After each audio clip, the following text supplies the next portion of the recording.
요한계시록 맨 마지막 장 22장 살펴보겠습니다.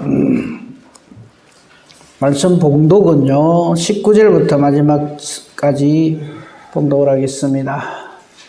요한계시록 22장 20절 21절만 봉독하겠습니다. 이것들을 증명하신 이가 이것들을 증언하신 이가 이르시되 내가 진실로 속히 오리라 하시거늘 아멘. 주 예수여 오시옵소서. 주 예수의 은혜가 모든 자들에게 있을지어다. 아멘. 이 성경의 맨 마지막 장입니다. 우리 창세기 1장이 성경의 처음 시작이죠. 그 첫 시작은 태초에 하나님이 천지를 창조하시니라로 시작이 됩니다. 그렇게 창조되어진 이 모든 피조 세계가 하나님의 선하심을 받들어서 하나님 보시기에 아름다워야 하는데 우리가 잘 알다시피 사탄에 의해서 우리가 완전히 엉망진창이 되고 말죠. 그런데 그 사탄의 세력을 완전히 멸하시는 것은 마침내 우리 계시록에서 기록된 대로 예수 그리스도에 의해서만 이것이 완성되어집니다. 기억하세요. 명심합시다. 저와 여러분의 어떠함 때문에 마귀가 어떻게 되는 게 아닙니다. 결론은 언제나 예수님으로만 결론되어집니다. 이것을 우리가 알기 때문에 오직 예수만 바라봅니다. 우리 자꾸만 우리 자신을 돌아보려고 해요. 우리 자신은요, 사람은 아무리 경건하게 살고 아무리 내가 내 스스로 자타가 공인하는 최고의 믿음을 가지고 산다 해도 사탄은 눈도 까딱 안 합니다. 원래 우리 인간은 사탄의 적수가 되지를 못합니다. 그 증거가 첫 사람 아담과 하와가 우리가 아담과 하와 할아버지 할머니를 대체로 우습게 보는 경향이 있는데 그렇게 보시면 안 돼요. 인간 중에 최고 인간입니다. 최고의 남자가 아담이고 최고의 여자가 하와입니다. 아담이라는 이름 자체가 사람이라는 뜻이에요. 그 아담이 사탄에게 여지없이 나가 떨어지죠. 사람은 사탄에게 상대가 안 된다. 이걸 성경은 아예 처음부터 보여줍니다. 그럼 어떻게 하면 우리가 하나님으로부터 이렇게 추방되어지고 그래서 영원히 죄의 값으로 영육이 망할 것밖에 없는 사망할 것밖에 없는 우리 인간이 어떻게 하면 구원을 받느냐? 요한복음 3장 16절 하나님이 우리를 사랑하시는 것 때문에 우리의 구원이 시작이 됩니다.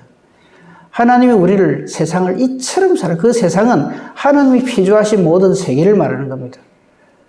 어떻게 사랑하시느냐면 이처럼 사랑하시는 그 이처럼이 뭐냐면 예수님을 주시는 겁니다. 독생자를 주셨으니 이 독생자는 유일하신 하나님의 아들 성자 하나님이신 예수 그리스도를 말합니다. 이 주심 이분을 우리가 어떻게 해야 됩니까? 이는 저를 믿는 자마다 멸망치 않고입니다. 이건 더 역으로 말하면 믿지 않는 자는 예외 없이 멸망한다 이겁니다. 그러므로 우리의 신앙의 내용은 내가 이렇게 신앙생활을 열심히 합니다. 내 신앙생활이 몇 년입니다. 내가 교회에서 무슨 직분을 갖고 있습니다. 그거 아무 의미 없어요. 제가 말하는 의미 없다는 것은 가치 없다는 말이 아닙니다. 그걸 가지고 사탄을 이길 수 없다는 얘기입니다. 주신 예수 그리스도를 믿는 자는 멸망치 않고 영생을 얻고 그렇지 않는 자는 멸망당한다. 사탄 멸망을 당할 때 같이 망합니다. 그것이 온 성경의 영원한 주제입니다. 그리고 마침내 우리가 그동안 계시록을 쭉 봤습니다만 오늘 22장에 와서 결론을 딱 내리는 겁니다. 미리 볼게요. 22장 18절 19절 한번 보세요. 우리가 이 말씀에 대해서 엉뚱한 소리 하면 안 됩니다.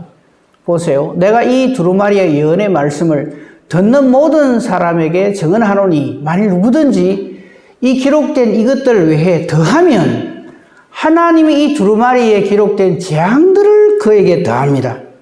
그러므로 하나님의 말씀에 토다시면 안 됩니다. 이 기록된 하나님의 말씀에는요, 무조건 아멘, 무조건 순종입니다. 그 다음에 19절, 만일 누구든지 이 두루마리 예언의 말씀에서 제하여버리면, 그거 성경에 있지만 그거 지금 시대는 안 맞다. 그건 구약시대나 적용되는 말이지, 하나님의 말씀은요, 율법이든 복음이든 1.1핵도 변기되지 않고 그대로 이루어집니다. 그래서 저 말씀을 하시는 거예요. 이 예언의 말씀에서 제하여 버리면 하나님이 이 두루마리에 기록된 생명나무와 및 거룩한 성에 참여함을 제하여 버리시리라. 그러니까 우리의 하나님 나라에 들어가고 못 가고 하는 것이 말씀을 순종하느냐 안 하느냐 거기에 달려있다 이 말씀이죠. 여기에서 이 말씀은 예수님을 말합니다. 말씀의 본질, 본체가 바로 예수님이시죠. 그래서 예수 안에 있느냐 그렇지 않느냐 여기에 따라서 모든 것이 결정이 되어집니다. 오늘 그동안 이 계시록을 전부 쭉 살펴왔는데 부족하게 증거한 거 인정을 합니다. 그러나 하나님께서 이 계시록의 말씀을 통해서 우리에게 주시고자 하는 그 말씀은 빠짐없이 전했다고 생각을 합니다. 오늘 마지막 결론 시간을 통해서 다시 한번 이 말씀을 분명하게 하도록 합시다. 오늘 말씀의 제목은 아멘 주 예수여 오시옵소서입니다. 우리의 신앙은요, 아멘 주 예수여 오시옵소서 이걸로 모든 것이 결론 지어져야 됩니다.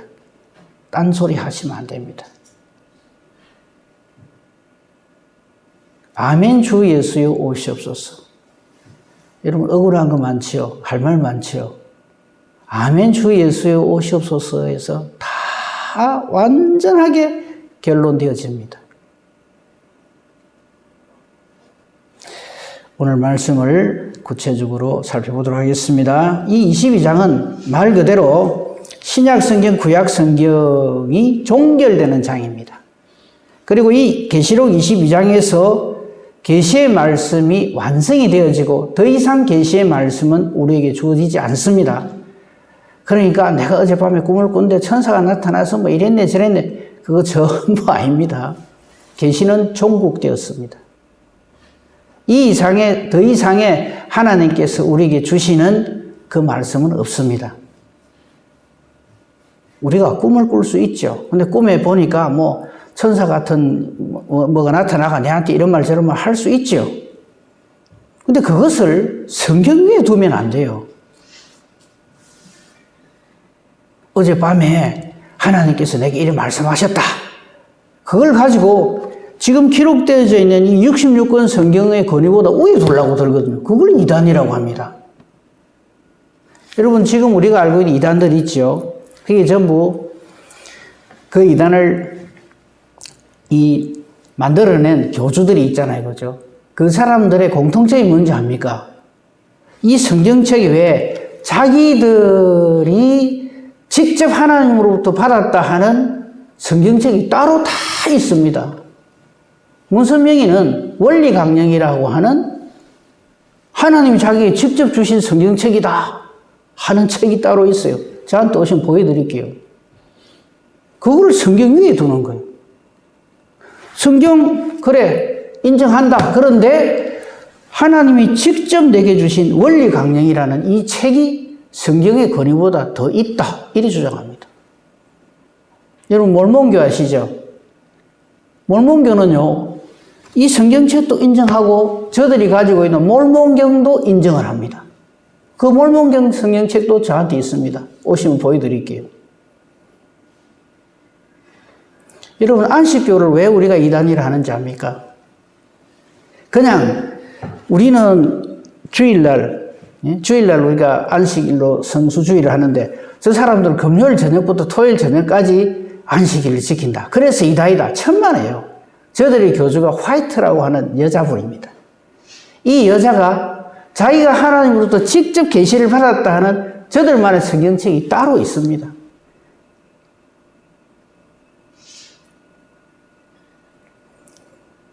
그 이단들이 보면 전부 그 이단을 만든 그 교주들이 전부 자기가 하나님으로부터 직접 계시를 받았다 해가지고 자기들만의 가지고 있는 성경책이, 저거는 그걸 성경책이라 하죠. 우리는 인정 안 하죠, 그걸. 그 계시가 종국되었다는 말이 바로 그런 것을 방지하기 위해서입니다. 아니, 오늘 밤에라도 누가 말이죠. 그럴듯하게 성경 말씀 비슷한 건데 자기 생각대로 뭘 적어갖고 이거 내가 어젯밤에 천사가 내려와가 내한테 전해주고 갔다. 이러면서 이거를 성경책하고 같은 건의에, 같은 그걸로 두거나 그 위에 둔다 그러면 그 이단들의 공통적인 특징이 뭐냐면 성경하고 그거 받치면요. 자기들의 교주가 쓴 그걸 더 우선으로 받아들입니다. 그걸 이단이라고 하는 거죠. 그래서 계시의 종국성이라는 말을 심각하게 받아들여야 됩니다. 지금도 살아계시는 하나님께서 내게 말씀하실 수 있지. 예, 말씀하실 수 있죠. 능력이 하나님이 그거 못 하시겠습니까? 그런데 하나님이 하실 말씀은 여기서 다 끝났어요. 그래서 다시 말씀드립니다. 이 기록된 성경책 외에 더하거나 빼면 어찌 된다고 말씀드렸죠. 그래서 계시가 종국되었다 이 말입니다. 그러니까 여러분이 혹시 누가 어떤 사람이 내가 어젯밤에 하나님이 내게 꿈으로 자주 나타나시는데 그 하나님 내게 이런 말씀하시더라.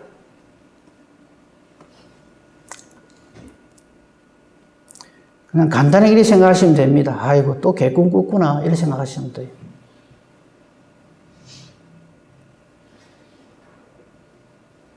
이건 제 얘기가 아니고 성경에 있는 그대로입니다.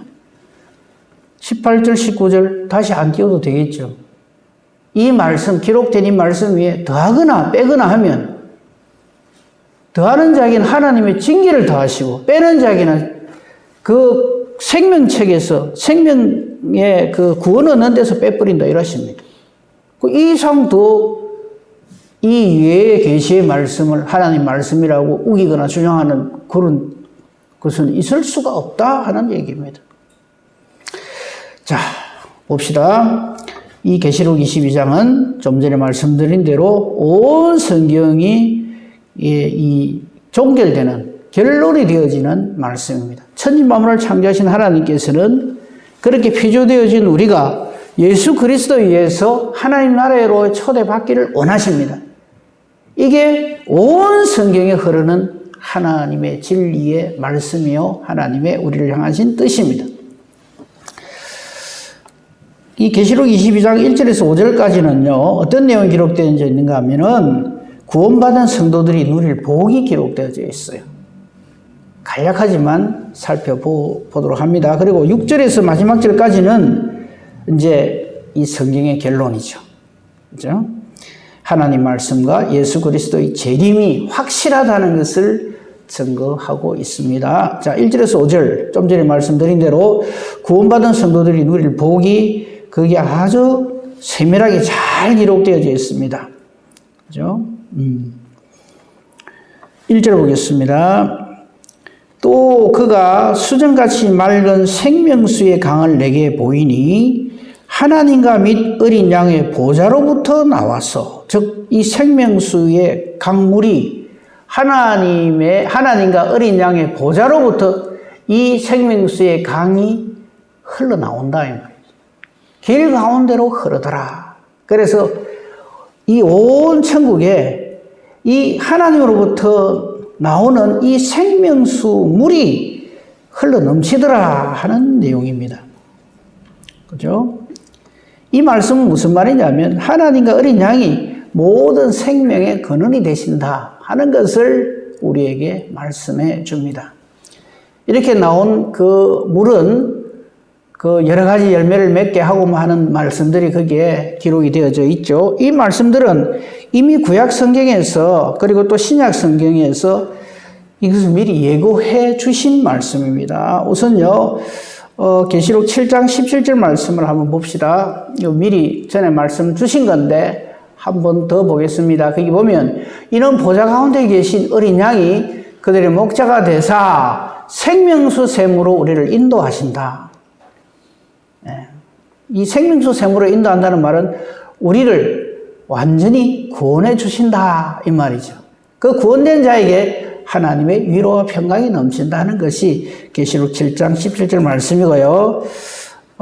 그 에스겔 선지의 글에 보면요. 에스겔 47장에 보면 이 내용이 미리 쫙 이렇게 예고되어져 있어요. 1절 보시면요. 그가 나를 데리고, 여기서, 이게 나라고 하는 것은 에스겔 선지를 말하는 거죠. 그는 하나님의 사자를 말합니다. 성전 문에 딱 데리고 갑니다. 그랬더니 성전의 앞면이 동쪽을 향하였는데 그 문지방 밑에서부터 물이 쫙 흘러나옵니다. 근데 이 물이 계시록, 에스겔 47장을 쭉 읽어보면 알겠습니다만 점점 흘러차고 넘친다 하는 내용들이 거기 기록되어져 있습니다. 그걸 지금 다 읽을 수는 없군요. 조금만 더 밑으로 내려가 봅시다. 섬에 나오다가 나중에는 흘러 넘칩니다.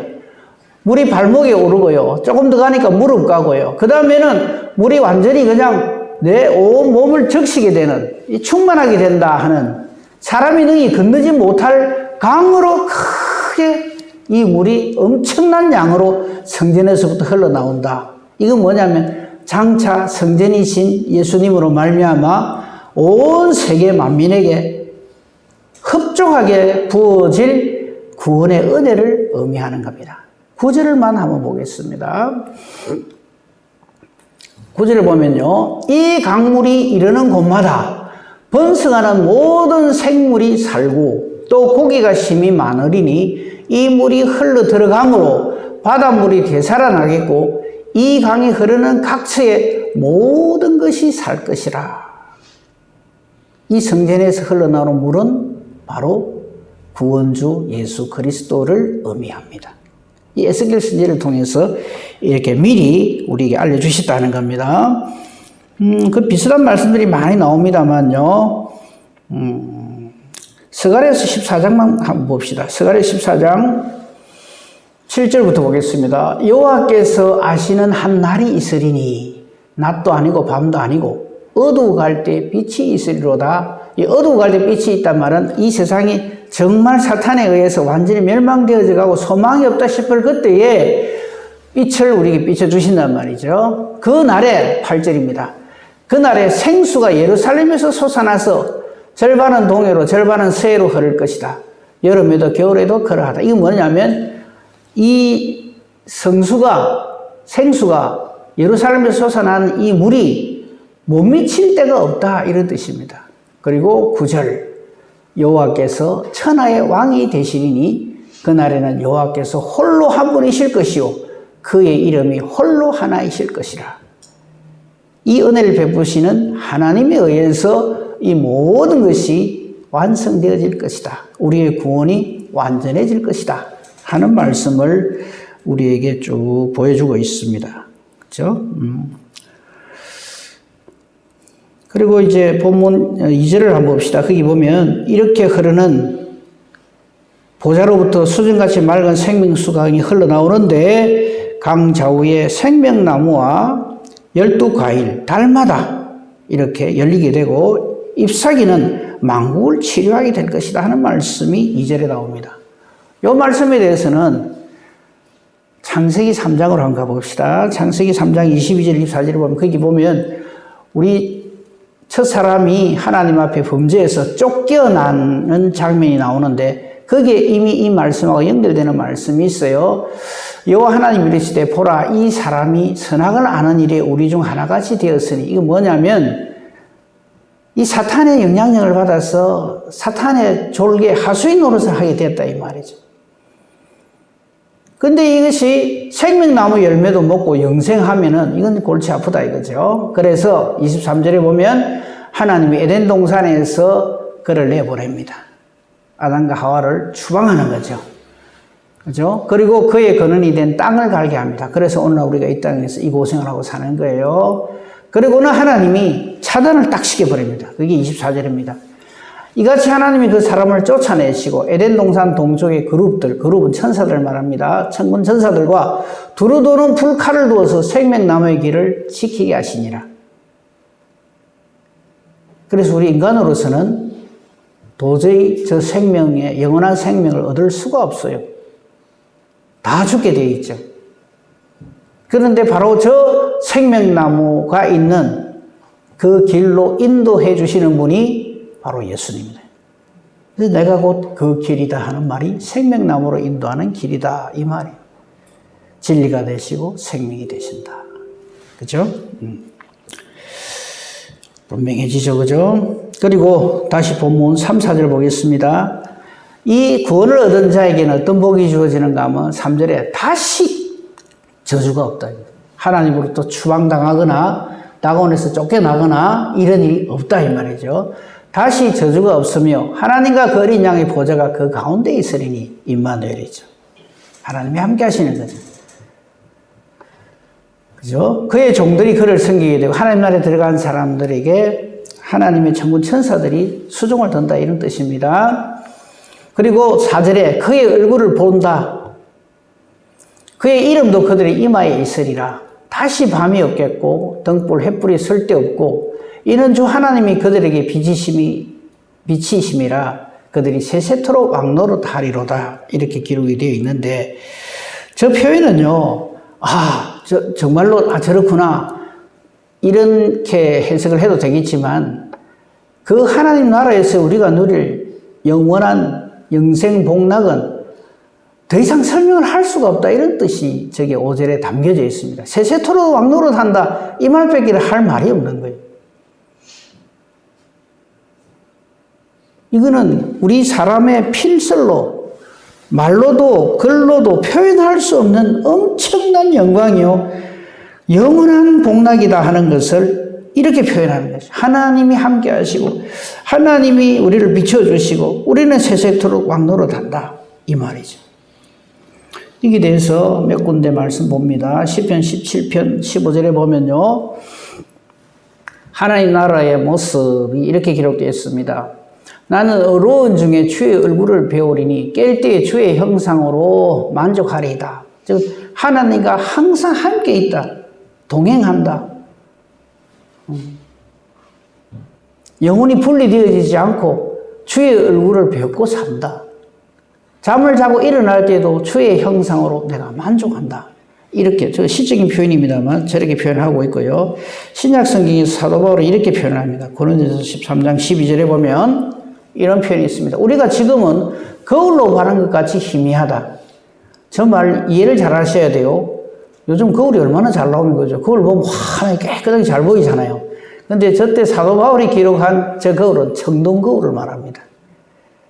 이 청동 거울로 이렇게 보면은 윤곽이 비치긴 하지만 우리가 지금 현재 저 거울처럼 저렇게 깨끗하게 안 보이잖아요. 그죠? 지금 그때를 말하는 겁니다. 그러니까 이런 뜻이죠. 우리가 지금은 청동 거울로 보는 것 같이 희미하지만 그때는 얼굴과 얼굴을 대하여 볼 것이다. 대면한단 말이죠.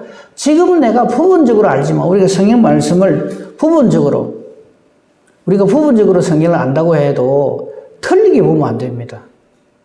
세밀하게 정확하게 확실하게 다 몰라도 전체적으로 하나님의 뜻대로 우리가 말씀을 봐야죠.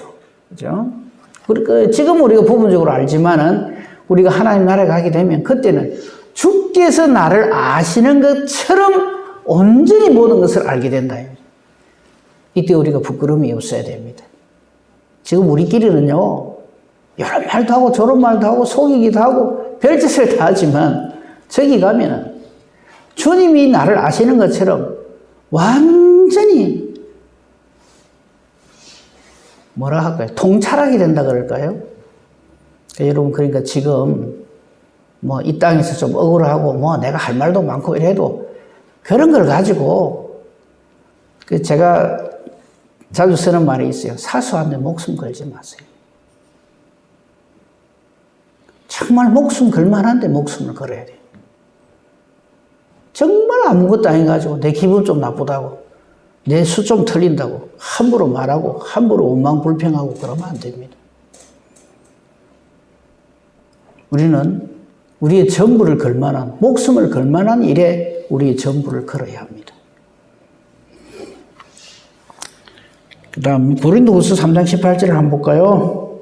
여기도 보면 뭐 비슷한 말씀이지만요. 지금은 우리가 다 수건을 벗은 얼굴로 거울을 보는 것 같이 주의 영광을 보매 그와 같은 형상으로 변화해서 우리 주님의 형상과 같이 변화된단 말이죠.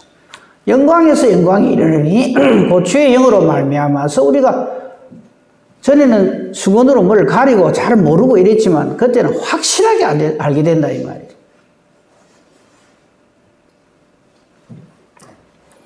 그 천국에서 우리의 모습, 우리 부활체의 모습이 따로 있는 거 아시죠? 우리 요대로 나중에 우리 육신도 부활하고 이런 거 아닙니다. 그래서 어떤 그 할머니가 이런 고민을 한다 그러잖아요. 우리 신랑은 젊어서 죽었는데 나는 지금 이게 꼬부랑 할매가 돼도 이래 살아가고 나중에 천국 가서 만나면 우리 영감은 새파랗게 젊었고 나는 이게 할매가 돼갖고 우리 영감이 내로 좋아할까? 성경을 전혀 모르는 소리입니다. 거기에 대한 우리에게 주는 확실한 힌트가 하나 있죠. 변화산입니다. 변화산에 구약시대에 유명한 두 분이 등장을 하죠. 모세와 엘리야. 근데 이 두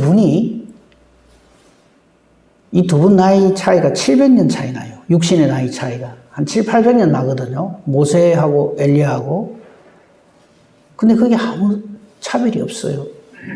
그리고 또 하나, 우리 그 변화산 사건이 기록된 그 성경을 보면 예수님이 같이 데리고 간 제자들 있잖아요. 베드로, 야고보, 요한을 불러다가 인사드리라. 이분이 모세시다. 이분이 엘리야시다. 안 그래요. 그런데 딱 알아봅니다. 그게 우리가 나중에 하나님 나라에서의 우리의 모습입니다. 말 안 해도 주님이 우리를 아시는 것처럼 다 압니다. 그 지금 내가 좀 내가 생각할 적에 내가 좀 못났고 여기 안 좋고 저기 쑤시고 이래 병들었는데 이거 갖고 내가 나중에 천국 가서 살면 또 뭐 하겠노? 우리 육신의 몸이 있은즉 부활체의 몸이 따로 있습니다. 거기까지 말씀드릴게요. 나중에 다음에 또 이 부활체에 대해서 궁금하시면은요, 부활장, 고린도전서 15장을 자세히 보시면 크게 어렵지 않게, 우리가 이리 되는구나 하는 걸 알 수 있어요. 우리 육신의 몸은요, 여러분, 육신의 몸 챙긴다고 막, 그래, 꾸미고 가꾸고 그래 하지 마세요. 갈수록 후퇴합니다. 결국 썩어 없어져요. 정말 우리가 단장해야 될 것은 우리의 믿음, 우리의 마음입니다. 그 하나님 것이 아름답게 해야 됩니다. 자, 또 한 군데만 더 보겠습니다. 우리 이 하나님 나라에서의 우리의 모습이요. 요한일서 3장 2절을 보면요. 이런 말씀이 나옵니다. 사랑하는 자들아, 우리가 지금은 하나님의 자녀라. 장래 어떻게 될지는 아직 나타나지 아니했으나 그가 나타나시면 우리가 그와 같을 줄을 알아야 됩니다. 그의 참모습 그대로 볼 것이기 때문이다. 이거는요, 제가 아무리 설명을 잘하고 설교를 잘해도 그건 안 되는 거예요. 제가 지난 수요일에 말씀드렸죠. 지금부터 한 100년 전에 사람에게 가가지고 휴대폰 참 요즘 편리하게 좋다 이렇게 이야기하면 그 사람은 못 알아들어요. 휴대폰이 뭐고 이래 하잖아요. 그거 어떻게 설명하겠어요? 그 사람들한테 다 휴대폰을 갖고 있어갖고 이 문자로도 보내고 또 뭡니까 이것도 뭐 영상 통화도 되고 그러면 100년 전의 사람이 그거 알아듣겠습니까? 뭔 소리 하나 안 씹으겠어요. 아마 그 얘기 하는 사람 보고 좀 맛이 갔다 그럴 거예요. 지금 그 말을 미리 하는 거예요. 그때가 되면 우리가 설명할 수 없는 엄청난 영광과 영원한 복락을 누리게 된다. 말을 저리밖에 못하는 거예요. 그걸 우리가 이해하고 이 말씀을 읽어야 됩니다. 그 오죽하면 저렇게 말할 거예요. 주님이 나타나시면은 우리가 그와 같을 줄을 안다 이랍니다. 예수님처럼 예수님의 영광을 우리가 누리게 된다.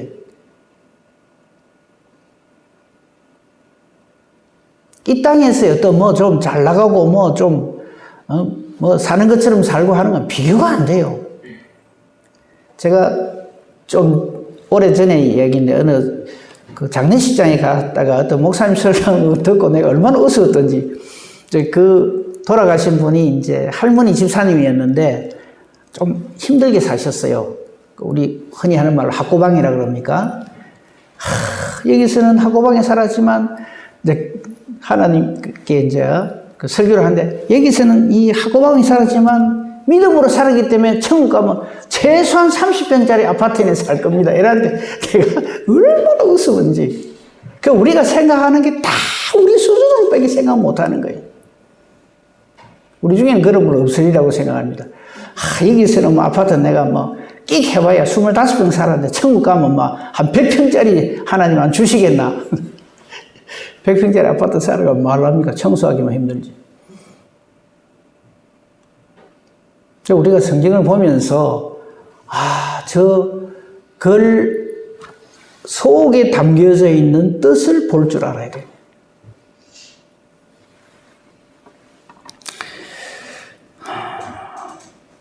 그 다음에 이제 6절부터 21절까지 보겠습니다. 거기 보면 마지막 결론의 말씀인데 간단하게 말씀드릴게요. 우선 이 모든 성경 말씀이 참되고 진실하다. 그죠? 참되고 진실하다는 말씀을 요한계시록 22장 목사님 본문 6절입니다. 이 하나님 말씀은 정말 그대로 다 이루어진다 하는 것을 말합니다. 6절을 보십시오. 6절을 보면 이 말은 참되고 진실하다 이렇게 되어 있어요. 이 말은 신실하고 참되다. 제가 다시 말씀드립니다. 딴 말 다 무시해도 좋습니다.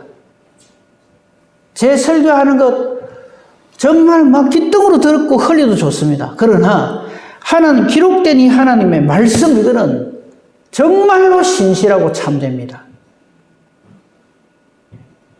이것만 붙드시기 바랍니다. 하나님 말씀은 참되고 진실합니다. 그대로 되어집니다. 이 말씀이요, 이 참되고 신실하다는 이 말씀을 이 계시록 안에서만도 몇 번을 하는지 몰라요. 10절 한번 보세요. 10절에 보면 똑같은 말 또 하십니다. 또 내게 말하되 이 두루마리의 예언의 말씀을 인봉하지 말라. 때가 가깝다. 이게 무슨 말일까요? 곧 이 말씀이 그대로 이루어질 때가 점점 다가온다 이 말이죠. 그리고 이 말씀을 인봉하지 말라는 말은 가두지 말아요. 숨기지 말아요.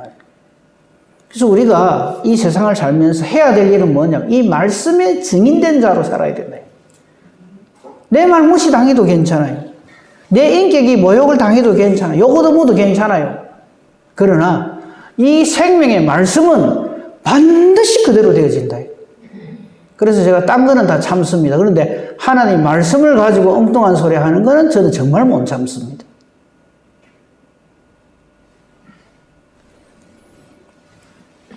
(18절) 말씀 보십시오. 18절 19절 보면은 반드시 이 말씀은 그대로 이루어진다는 것을 계속해서 아까 우리 봤잖아요. 이 연의 말씀 더하는 사람, 이 기록된 거 외에 갖다 붙이는 사람, 자기 생각을. 그리고 기록된 말씀인데 내 뜻에 안 맞다고 싹 지어버리는 사람, 그 사람은 정말 끝납니다. 하나님이 용서하지 않는다는 거죠. 완전 불순종이기 때문에. 그렇죠? 우리 이거 명심합시다. 그리고 13절에 우리 너무나 잘 아는 말씀이죠. 알파와 오메가 되시고 처음과 마지막이 되시고 시작과 마침이 되신다. 지금 뭘 말합니까? 시작을 하나님이 하시고 마지막 결론도 하나님이 하시고, 그럼 중간 단계 우리 마음대로 그냥 천만에요. 그 모든 과정을 홀로 주관하시고 섭리하십니다. 우리가 어리석은 것이요, 내 계획한 대로 될 길이라고 생각을 해요. 기도도 그래 합니다. 하나님 요래 주세요, 저래 주세요. 이미 하나님은 어떻게 할 것이다 하는 것을 이 말씀에 다 기록해 놨어요. 그래서 우리 기도하는 것이 말씀을 붙들고 기도해야 되고 말씀을 근거로 해서 기도를 해야 됩니다. 너무나 당연한 질문을 하겠습니다. 내 뜻이 이루어집니까? 하나님 뜻이 이루어집니까? 그걸 말이라고요. 그럼 우리 기도가 어찌해야 될까요? 하나님의 뜻과 같아지는 것이 우리 기도해야 됩니다. 우리 기도 이래야 됩니다. 우리 예수님이 몸을 보여주셨잖아. 내 뜻대로 마옵시고 아버지 뜻대로 하옵소서. 아버지의 뜻이 하늘에서 이루어진 것 같이 땅에서도 이루어지이다. 우리가 맹세를 그렇게 기도하잖아요. 그래놓고 그거 다 갖다 비리고 내 욕심대로 내 고집대로 내 생각대로 안 된다고 있는 대로 없는 대로 성질을 부리고 못된 소리를 하거든. 사탄이 박수를 치고 좋아합니다. 그거는. 절대 그래서는 안 됩니다. 우리 성도님들 조용해도 괜찮아요. 얼마든지 하세요. 그러나 하나님의 말씀을 가지고 엉뚱한 소리를 하거나 그런 소리를 하면은 그거는 절대 안 됩니다.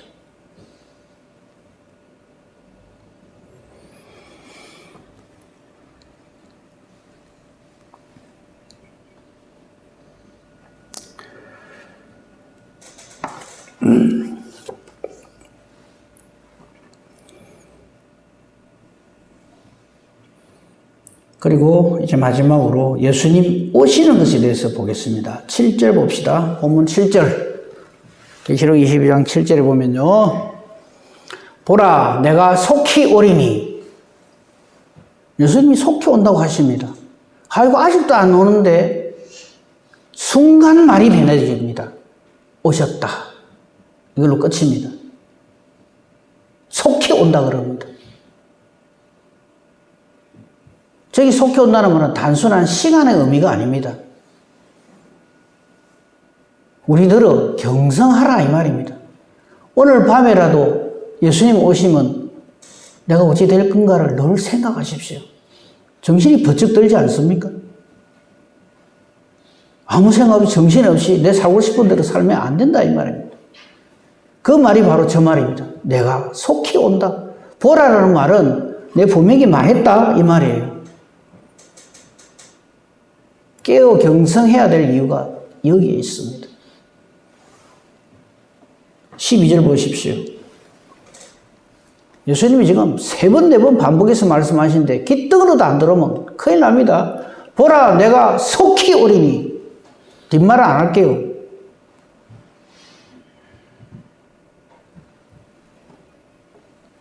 (20절입니다) 똑같은 말씀이에요. 이것들을 적어나시니가 이랬을 때 내가 진실로 속히 오리라. 지금 22장에서 3번이나 말씀하셨어요. 나중에 딴소리 하지 맙시다. 왜 목사님 그때 그 말 안 했어요? 하지 마세요. 나 분명히 이야기했습니다. 우리의 신앙이 어떠해야 될 것인지, 우리 믿음 생활이 어떠해야 될 것인지, 지금 우리가 엉뚱한 거 붙들고 이런 애 저런 애 할 때가 아니라고요.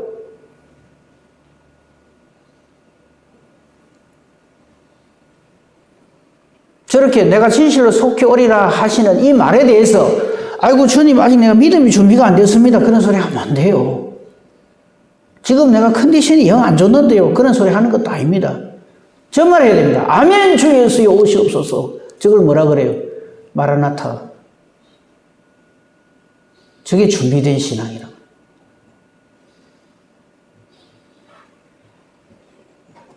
우리가 이 계시록을 보면서 계시록에 이런 말씀도 있다, 저런 말씀도 있다, 정보를 알고, 지식적으로 알고, 그거 아무 의미 없습니다.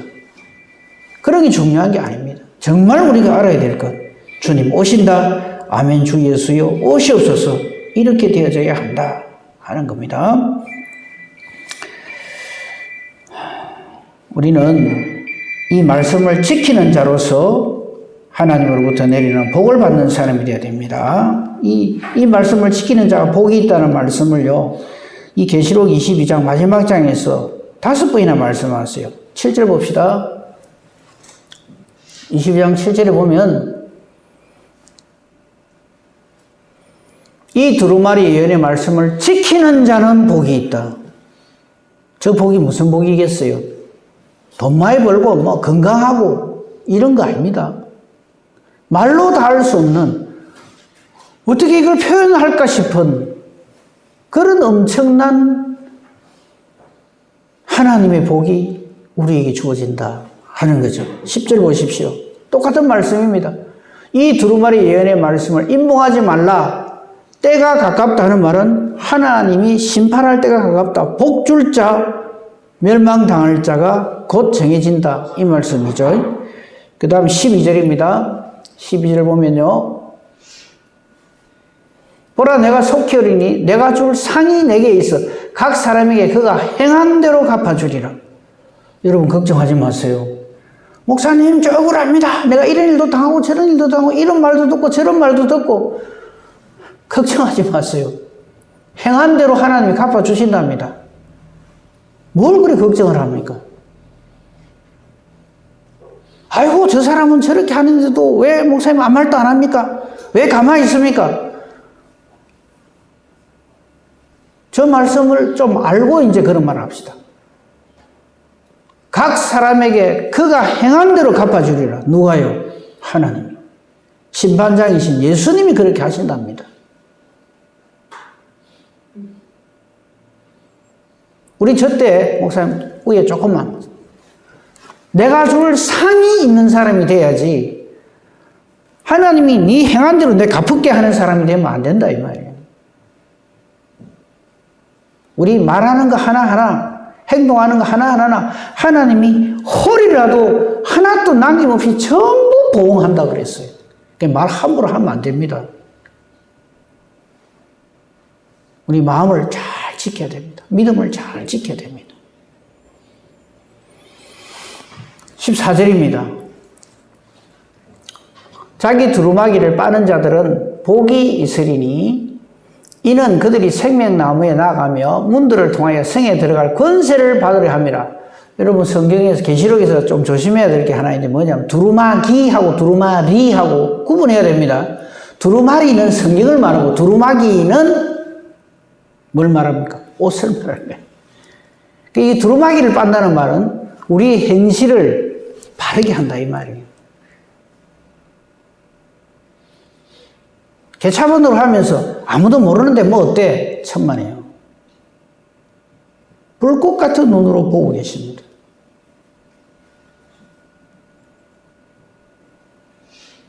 15절입니다. 그러므로 개들과 점술가들과 음행하는 자들과 살인자들과 우상숭배자들 및 거짓말을 좋아하며 지어내는 자는 다 어쩐다고요? 성 밖에 있으리라. 혹시 저렇게 하는 사람이 천국 갈까 싶어서 걱정하십니까? 걱정도 하지 마세요. 정말 우리가 조심해야 될 것은 내가 혹시 저럴까?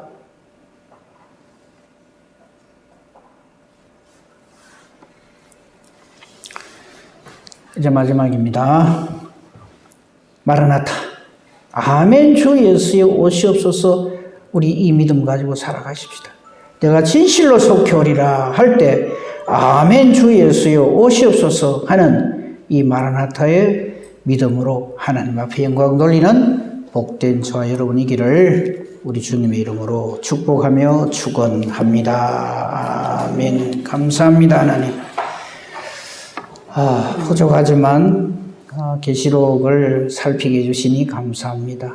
이 예언의 말씀 우리 그냥 한번 봤다가 아니라 이 기록된 이 말씀이 그대로 임하여질 것을 확신을 하면서 믿음으로 말씀에 절대 순종하면서 살아서 우리 넉넉히 하나님 나라에 들어가 하나님 앞에 영광 돌리는 우리 모두가 되게 하여 주시옵소서. 함께하지 못한 이들에게도 동일한 은혜로 채워주시며 돌아가는 발걸음 지키시고 다시 만날 때까지 성령 하나님 함께 하옵소서. 감사하며 우리 주 예수 그리스도 이름으로 기도합니다. 아멘.